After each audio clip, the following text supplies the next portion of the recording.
Hello, hello, hello. Good evening. Dito ako sa kusina. Nung oras na kami nakaluto. Ayan. Prito na ako ng air namin. Lapu-lapu. Hindi ko alam kung ano na to, luto na to. Ayan.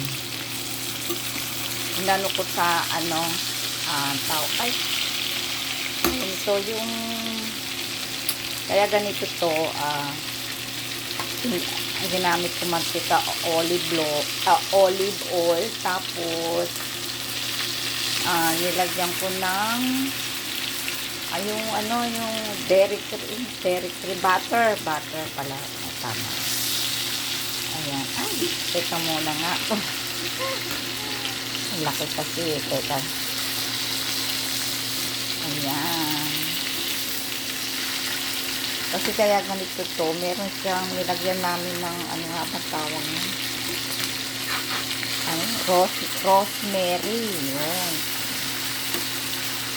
Ayan. Yummy, yummy guys. Para daw masarap. Butter. Tapos mantika, olive, para hindi masyadong sarap.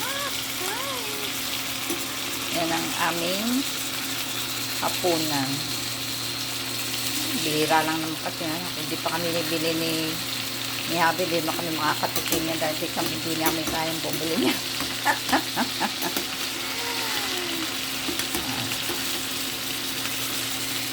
Ayan, sarap.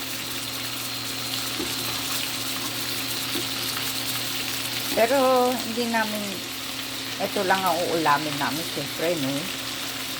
Apat lang kami. So, ito muna dito, hati-hati. Kailangan tipid-tipid. Tapos ito, pinrito ko na rin.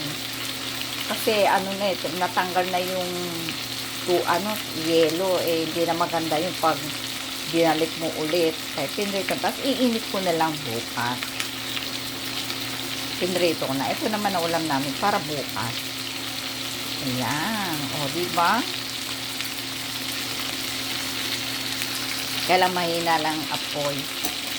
Parang nag-iihaw. Ganon. Sabagay, minsan, lang yan, no? Yung lapu-lapu ni steam lang. Pero hindi kami kumakain ng steam ng lapu-lapu, guys. Ang gusto lang talaga namin, prito. Akala mo sunog, pero hindi. Nilagyan ng, ayun nga, yung rosemary para tanggal ng lansa. Nilagay ko lang naman dyan asin at saka paminta. Tapos yung mantika, olive oil at saka margarine. Yung butter. O, paano guys? Bye! Salamat sa panonood. Maya-maya kain na tayo. God bless all.